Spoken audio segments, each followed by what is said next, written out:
Path sum. सो इस question में हम लोगों को गिवन है एक मैट्रिक्स, एक m क्रॉस n ग्रिड। ठीक है, अब इस m क्रॉस n ग्रिड की सबसे पहले साइज निकालते हैं। इससे पहले क्वेश्चन समझते हैं, जिसे है ये एक ग्रिड गिवन है। ठीक है, ये जो इसमें नंबर ऑफ रोज होते हैं उनको n से शो करेंगे ग्रिड डॉट साइज से, और जो कॉलम्स होते हैं उसको ग्रिड जीरो डॉट साइज से। इससे हम लोगों का m और n that is number of रोज और नंबर ऑफ कॉलम्स निकल जाएगा। अब इसमें यहाँ पे 1 3 1 1 1 1 5 4 2। ठीक है, सो इस ग्रिड में एक ये खास बात है कि एक स्टार्टिंग पोजीशन है और एक एंडिंग पोजीशन है। हम लोगों को स्टार्ट से, दैट इज यहाँ ये स्टार्ट है ये वाले से, लेकिन इस एंड तक पोजीशन तक, फाइनल पोजीशन तक पहुँचना होता है। अब इसमें हम लोगों को मिनिमम पाथ फाइंड करना है। दैट इज़ अगर हम लोग यहाँ पे देखें, हम लोगों के पास 1 है। फिर अगर हम लोग इस पाथ से आए 1 से, दैट इज़ ऐसे 1 से, फिर नीचे जाके 1 से, फिर ऐसे आके 4 से, फिर ऐसे आके 2 से, फिर ऐसे आके 1 से। सो इनको जब सम करेंगे तो 1 + 1 + 4 + 2 + 1। ठीक है, तो कितना होगा? आई गेस 4 3 7 7 2 9 होगा। ठीक है, अब यहाँ पे देखते हैं कि इस वाले पाथ से कितना होगा। 1 से 3 से 1 से 1 से 1। सो यहाँ पे ऐड करेंगे 3 + 4 5 6 7 7 होगा। So we have to return 7, that is the minimum path sum. कि सबसे पहले हम लोगों को एक पाथ ढूंढना है जिससे हम लोगों का जो सम हो वो मिनिमम हो। हम लोगों के रूल्स हैं कि हम लोग सिर्फ राइट जा सकते हैं और डाउन जा सकते हैं, और कहीं आए बाय नहीं जा सकते। सिर्फ राइट साइड जाओ या तो डाउन साइड जाओ। ठीक है, अब इसको कैसे करेंगे? सबसे पहले करेंगे कि हम लोग अपना m और n निकालेंगे। m और n निकालेंगे। ठीक है, m क्या होगा? ग्रिड डॉट साइज, जिसकी वैल्यू होगी 3। n क्या होगा? ग्रिड ज़ीरो डॉट साइज, इसकी भी वैल्यू होगी 3। अब हम लोग एक फॉर लूप चलाएंगे। उस फॉर लूप से सबसे पहले जो फर्स्ट रो है उसके एलिमेंट्स का सम निकालेंगे। एक फॉर लूप चलाएंगे j से। ठीक है, j = 1 रहेगा और less than n, that is j की क्या क्या वैल्यूज होंगी? 1 2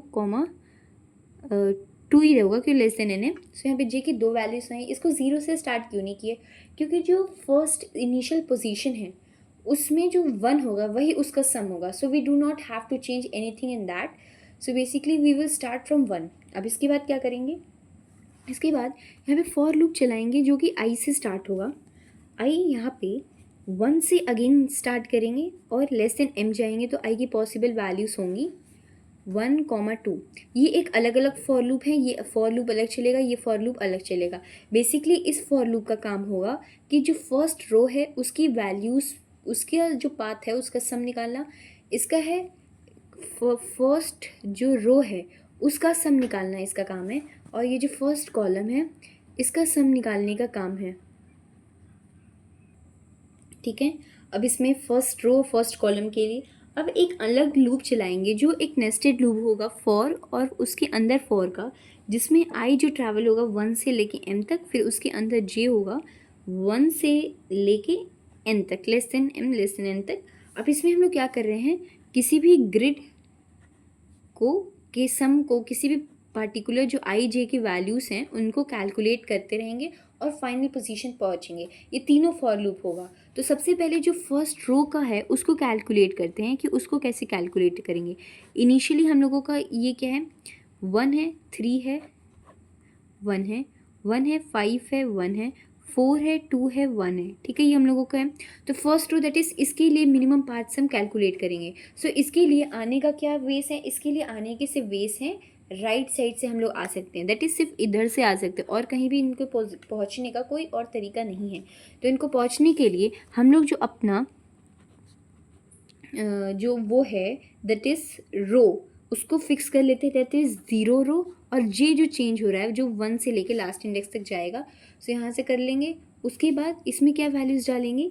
इसमें ग्रिड रो तो सेम रहेगी क्योंकि राइट साइड से ही आ रहे हैं। सो इसमें ऐड होता रहेगा। क्या ऐड होगा? Grid zero plus grid zero का मतलब ज़ीरो रो का ये इसी में ऐड होता है, डेट इज़ j-1, उससे जस्ट पिछला वाला जो ब्लॉक है उसका वो सम ऐड होता रहेगा। जैसे कि यहाँ पे 3 है, जैसे 0 j 1 से स्टार्ट हो रहा है तो यहाँ पे 3 है, उसमें ऐड हो जाएगा उसके पिछला मतलब उसी रो के पिछले वाले कॉलम की वैल्यू दैट इज़ 1 ऐड हो जाएगी, तो वैल्यू क्या होगी 4 होगी। सो यहाँ पे फिर उसके बाद जो j जब 2 होगा तो वो वैल्यू 1 है, उसमें ऐड क्या हो जाएगा 4, सो 4 हो जाएगा, तो उसकी वैल्यू क्या होगी 5 हो जाएगी। तो अपडेटेड जो मैट्रिक्स है, जो अपडेटेड ग्रिड है वो किस टाइप से दिखेगी, वैसी दिखेगी कि यहाँ पे 1 होगा, यहाँ पे ऐड करने पे 4 आ गया और यहाँ पे अपडेट करने पे 5 आ गया, बाकी वैल्यूज़ अभी सेम रहेंगी। ठीक है, अब इसके बाद क्या करें, हम लोग फर्स्ट कॉलम के लिए करेंगे। फर्स्ट कॉलम के लिए करेंगे तो सिमिलरली जैसे हम लोग फर्स्ट रो के लिए रो को फिक्स कर लिए थे फर्स्ट रो, वैसे फर्स्ट कॉलम के लिए भी फिक्स कर लेंगे।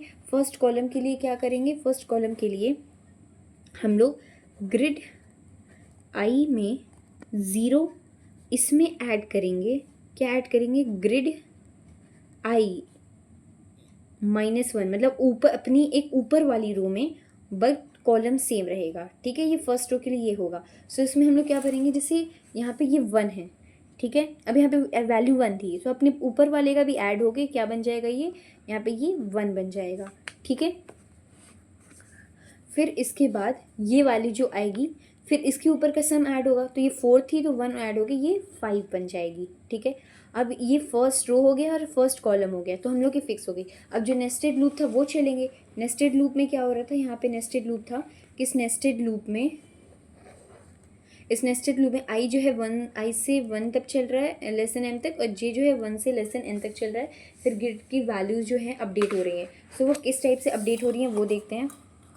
उसके अपडेट होने का रूल ये है कि ग्रिड के आई पोजीशन और जे पोजीशन मतलब इन दोनों का जो पोजीशन, उस पे हम लोगों को क्या करना है, ऐड करना है, क्या करना है, minimum grid i-1 j comma grid i-j-1। ये क्यों कर रहे हैं, अब देखो किसी भी इंडेक्स में जैसे हम लोग को पहुंचना है मैट्रिक्स में, तो उसमें क्या है कि अपने से ऊपर वाली या अपने से लेफ्ट वाली, इन दोनों में से जो भी मिनिमम वैल्यू होगी, जो भी मिनिमम पाथ सम होगा उसको ले लेंगे। उसको क्यों लेंगे, ताकि हम लोगों का जो ऑलराउंड सम जो आएगा फाइनल वो मिनिमम आए। सो हम लोग को एक रियल लाइफ एग्जांपल से समझ सकते हैं कि 2 रास्ते हैं। अब एक जो रास्ता है उससे एक मिनिमम सम हो रहा है और एक रास्ते से मैक्सिमम सम हो रहा है, तो हम लोग मिनिमम सम वाले पाथ से जाएंगे।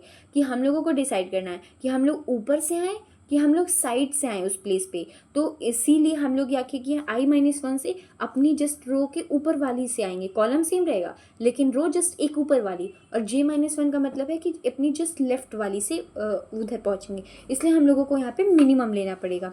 सो जैसे हम लोगों की जो रो मैट्रिक्स थी ये थी ना, मैट्रिक्स तो ये थी, ग्रिड ये था। सो अब यहाँ पे 5 पे पहुँचने के लिए या तो 3 से आ सकते हैं या तो 1 से आ सकते हैं। अब इन दोनों का मिनिमम लेंगे, मिनिमम क्या है 1 है, अब ये चीज़ इसमें ऐड कर देंगे, तो 5 + 1 क्या बन गया, वो बेसिकली 6 बन गया। अब फिर से करेंगे, यहाँ पे 1 है, अब इसमें से मिनिमम लेंगे, या तो इधर से आ सकते हैं या तो इधर से आ सकते हैं। अब ये जो था ये 6 बन चुका है, ये 1 है, तो इस मिनिमम ये है तो 1 को इसमें ऐड कर देंगे, तो ये क्या बन जाएगा, यहाँ पे 2 बन जाएगा। ठीक है, अब अगेन आए, यहाँ पे क्या किए, यहाँ पे आए 2 पे आए। अब 2 पे या तो इस साइड से आ सकते हैं तो इस साइड से आ सकते हैं। सो यहाँ पे 2 पे हम लोग का मिनिमम कौन सा होगा, 5 होगा, तो यहाँ पे वैल्यू क्या हो गई 7 हो गई। अब इधर पे इन दोनों का मिनिमम होगा दैट इज़ 2, तो यहाँ पे वैल्यू क्या थी, ये तो 3 होगा। अब यहाँ पे जब 3 पहुँच गए, ठीक है, आई एम सो सॉरी, यहाँ पे इनिशियली गलती हो गया कि ऑलरेडी अगर 1 था तो 1 और 1 यहाँ पे 2 हो जाता, फिर वो 2 और 4 यहाँ पे मिलके 6 बन जाते। ठीक है, और यहाँ पे 3 था तो 3 और 1 मिलके यहाँ पे 4 हो गए, फिर 4 और 1 मिलके 5 हो गए। ठीक है, अब इन दोनों में मिनिमम क्या है 2, सो 2 जो है ऑलरेडी उस 5 में ऐड होगा, तो यहाँ की वैल्यू जो होगी 7 बन जाएगी। ठीक है, 7, और फिर यहाँ यहाँ पे पहुँचेंगे। सो क्योंकि पहले आई की वैल्यू यही रहेगी, तो यहाँ पे पहुँचेंगे। सो यहाँ पे 7 और 5 में मिनिमम कौन होगा, 5 होगा, और 5 और 1 ऐड होगा, 5 और 1 ऐड जब होंगे सो उसमें जो वैल्यू होगी 6 हो जाएगी। ठीक है, फिर यहाँ नीचे पहुँचेंगे 7 पे, यहाँ पे तो 7 पे 2 है ऑलरेडी, सो इन दोनों में मिनिमम क्या है 6 है, तो 6 और 2 वहाँ पे 8 हो जाएगा। ठीक है, और यहाँ ऑलरेडी 1 था तो इन दोनों में मिनिमम क्या होगा 6 होगा, तो 6 क्या है 7 ले लेंगे। ठीक है, तो हम लोग को फाइनल आंसर ये रिटर्न करना है m-1 और n-1 इंडेक्स पे जो होगा उस चीज़ को रिटर्न करना, दैट इज़ 7 को. Sorry for that the calculation mistake. But यहाँ पे अगेन फिर समझा देते कि 1 लेना है, फिर यहाँ पे 3 था तो 1 + 3 4 हो गया. यहाँ पे इससे कंपेयर कर सकते हैं इस वाले से. 1 था, फिर 3 था, फिर 1 था, फिर 1 6 1 था, 4 2 1 था. सो थोड़ा सा कन्फ्यूजन हो गया था, वरना लास्ट में आंसर वैल्यू 7 आएगा.